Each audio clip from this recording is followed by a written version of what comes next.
விறுவிறுப்பான அரசியல் நிகழ்வுகள் குறித்த ஆய்வுகள், நியாயங்களின் நிறம் மாறாத கூர்மையான விமர்சனங்கள், தீமைகளை சுட்டெரிக்கவும் நல்ல அரசியலை வளர்த்தெடுக்கவும் அறிவார்ந்த விவாதங்கள், இளைய தலைமுறையிடம் விழிப்புணர்வை ஊட்டும் விரிவான வரலாற்று விளக்கங்கள், கலை, இலக்கியம், ஆன்மீகம், பண்பாடுகளை படம் பிடித்து காட்டும் கருத்தோவியங்கள் வாரந்தோறும் உங்கள் தமிழருவி தர்பாரில் அணிவகுக்கும். அறிவார்ந்தவர்களும் தன்னலம் துறந்தவர்களும் நாட்டு நலனில் நாட்டமுள்ளவர்களும் மாசற்ற தொண்டு மனம் கொண்டவர்களும் மட்டுமே ஒரு காலகட்டத்தில் அரசியல் உலகில் அடியெடுத்து வைத்தனர். தத்துவ ஞானிகளே தலைமை ஏற்று ஆள வேண்டும் என்று அறிவுறுத்தியவர் கிரேக்க அறிஞர் பிளாட்டோ. தனக்கென்று தனியாக ஒரு குடும்பம் இல்லாத மனிதர்களே தலைமை பொறுப்பேற்க வேண்டும் என்பது அவருடைய அழுத்தமான அபிப்பிராயம். மனைவி, மக்கள், குடும்பம் என்று அன்றாடம் பாசத்தில் அலைக்கழிக்கப்படுபவர்கள் விரைவில் ஆசை வலையில் விழுந்து தன் நிலை தாழ்ந்து தான் ஏற்றுக்கொண்ட லட்சியத்தில் இருந்து வெகு தூரம் விலகி காலநடையில் ஊழலின் உற்பத்தியாளர்களாக உருப்பெற்று விடுவார்கள் என்ற நியாயமான அச்சத்தினால்தான் நெருங்கிய உறவுகளை நெஞ்சத்தில் வளர்த்து கொள்ளாதவர்கள் மட்டுமே வையகத் தலைமை கொள்ள வேண்டும் என்று இயேசு பிறப்பதற்கு முன்பே விதி ஒன்று செய்தார் பிளாட்டோ. தத்துவம் என்பது உண்மையின் உருவம். உண்மையை தேடும் யாரும் பொய்யின் நிழலில் இளைப்பாற விரும்ப மாட்டார்கள்.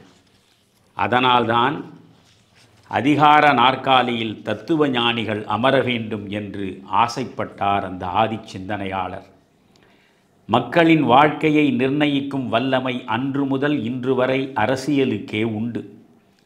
அரசியல் சார்ந்த ஆட்சிக்கலையை தலைமை அறிவியல், மாஸ்டர் சயின்ஸ் என்று அரிஸ்டாட்டில் வர்ணித்ததில் ஆழ்ந்த அர்த்தமும் உண்டு. ஆனால் இன்று அனைத்தும் தலைகீழாக மாறி தரம் தாழ்ந்து விட்டன. அயோக்கியர்களின் கடைசி புகலிடமாக நேற்று வரை இருந்த அரசியல் உலகம் இன்று சகலவிதமான அயோக்கியர்களுக்கும் முதல் சரணாலயமாக மாறிவிட்டது. சந்திரமதி இல்லாமல் அரிச்சந்திரன் நாடகம் இல்லை. கள்ள மனிதர்கள் இல்லாமல் இன்று எந்த அரசியல் கட்சியும் இல்லை.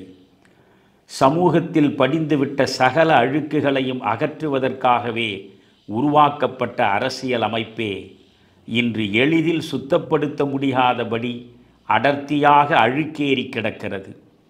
துர்நாற்றம் வீசும் இந்த அரசியல் குட்டையை தூர்வார யாரும் இங்கே தயாராக இல்லை. அடித்தட்டு மக்களுக்கு இந்த நாற்றம் பழகிவிட்டது.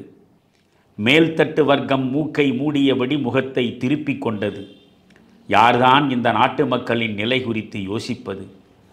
புழுத்து கிடக்கும் பொது வாழ்வை புனிதமாக்க யாராவது சிலர் முன்வந்து சிலுவை சுமக்கத்தான் வேண்டும். ஒரே ஒரு இயேசு புறப்பட்டால் அதிகார பீடம் எளிதாக அவரை சிலுவையில் அறைந்துவிடும். ஆயிரக்கணக்கில் சிலுவை சுமக்க வாக்காளர்கள் முன்வந்தால் தவறு செய்பவர்கள் தலையில் சிரமமின்றி முள்மகுடம் சூட்டிவிடலாம். எது நடந்தால் நமக்கென்ன என்றா பகத்சிங்கின் பரிவாரம் பார்த்து கொண்டிருந்தது? எரிகிற வீட்டில் எடுத்தவரை ஆதாயம் என்ற நோக்கிலா காந்திய படை அன்று அகிம்சை போர் நடத்தியது? சமூக பொறுப்புணர்வு உள்ளவர்கள் இனியும் மௌனப்பார்வையாளர்களாக இருக்கலாகாது. அடிமை இந்தியாவில் கூட ஆயுதம் தேவைப்பட்டிருக்கலாம். சுதந்திர இந்தியாவில் அறவழி மூலம் அறப்போர் நடத்தியே 1000 மாற்றங்களை நாம் நினைத்தால் அரங்கேற்ற முடியும். முதல் மாற்றம் நம் விதி எழுதும் அரசியல் தளத்தில் நிகழ்வதற்கு வழிவகுக்க வேண்டும். தீமையின் வெற்றிக்கு தேவையானது நல்லவர்கள் எதுவும் செய்யாதிருப்பதே என்ற ஆங்கில அறிஞர் எட்மண்ட் பர்க் வாசகத்தை நாம் முதலில் நெஞ்சில் நிறுத்த வேண்டும்.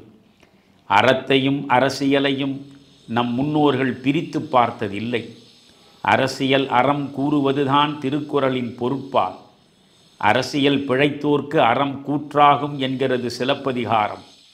எந்த மனிதனும் ஆட்சி தலைமையை தகுதியின்றி அலங்கரிக்க நம் மூதாதையர்கள் அனுமதித்ததில்லை. மகாபாரதம் சாந்தி பர்வத்தில் ஓர் ஆழ்ந்த அரசியல் செய்தியை அறிவிக்கிறது. ஆள்வதற்காக அரசு கட்டிலில் அமர்ந்தவன் ஒரு தாயைப் போல் இருக்க வேண்டும். ஒரு கர்ப்பிணி பெண்ணுக்குரிய தர்மமே அரச தர்மம். தனக்கு விருப்பமான உணவை விட கருவில் வளரும் குழந்தைக்கு தேவையான உணவையே ஒரு தாய் ஏற்பாள். ஆட்சியாளனும் தனக்கு விருப்பமான செயல்களை செய்யாமல் மக்கள் நலனுக்கு உரிய காரியங்களில் மட்டுமே ஈடுபட வேண்டுமென்று அம்பு படுக்கையில் மரணத்தின் மடியில் சாய்ந்து கிடந்த பீஷ்மர் தருமனுக்கு அரசியல் அறம் உரைக்கிறார். இந்திரன் வேள்வி பொருளை பெற்று உலகை காப்பது போல ஆள்பவன் மக்களிடமிருந்து வரியை பெற்று அவர்களை வாழச் செய்ய வேண்டும். உயிர் வளர்க்கும் காற்றை வாயு வழங்குவது போல ஆட்சி தலைவன் தீமையை அழித்து நன்மையை வழங்க வேண்டும். இருளகற்றி ஆதவன் ஒளியை பரப்புவது போல அதிகாரம் செய்பவன் மரமகற்றி அறத்தை நிலைநிறுத்த வேண்டும். காவலன் காலனைப் போல் தீயவரை தண்டித்து நெருப்பைப் போல் தூய்மை காத்து மழையைப் போல் மண்ணை வளப்படுத்தி நிலவைப் போல் மக்களை மகிழச் செய்ய வேண்டும் என்கிறது சுக்கிர நீதி. சாணக்கியன் தனது அர்த்த சாஸ்திரத்தின் 6ஆம் அத்தியாயத்தில் மக்களை ஆள்பவன் முதலில் தன் மனதை ஆள வேண்டும், காமம் என்னும் உட்பகையை வெல்ல அவன் புலனடக்கம் பழக வேண்டும் என்கிறான். கனவில் கூட காமவசப்படல் ஆகாது. ஆணவம், பொய், தீமை தரும் சூழ்ச்சிகளை விட்டு விலக வேண்டும். அறம், பொருள், இன்பம் மூன்றையும் சமநிலையில் அனுபவிக்க வேண்டும் என்று அரசு நடத்துபவர்க்கு அவன் அறிவுறுத்துகிறான். திருக்குறளும் சிலம்பும் பாரதமும் சுக்கிர நீதியும் அர்த்தசாஸ்திரமும் காட்டிய வழியிலா நம் அரசியல்வாதிகள் இன்று நடக்கிறார்கள். அப்படி நடக்க வேண்டுமென்று மக்கள் இன்று எதிர்பார்க்கவில்லை என்பதுதான் அதிர்ச்சியூட்டும் அவலம். ஊழல் பேர்வழிகள் அதிகாரத்தில் இருப்பதுதான் நம் சொந்த நலனுக்கு உகந்தது என்று ஒரு சமூகம் நினைக்க தொடங்கிவிட்டால் அதன் சரிவை யாரால் தடுத்து நிறுத்த முடியும்?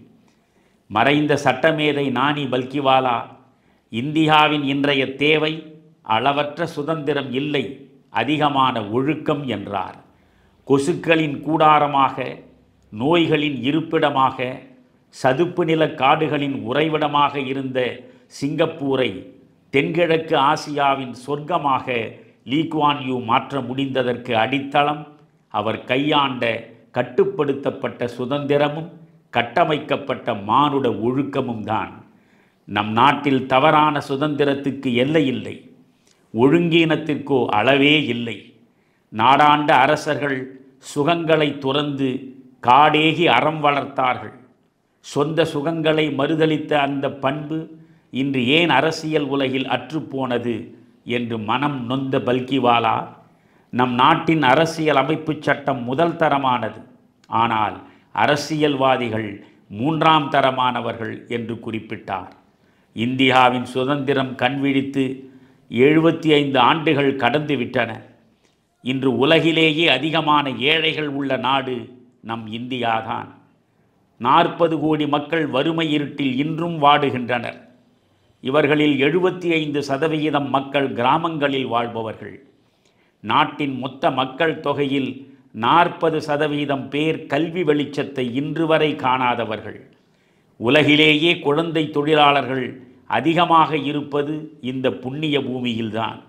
மனிதவள மேம்பாட்டு குறியீட்டில் உலகின் 196 நாடுகளில் நமக்கு 127வது இடம்தான்.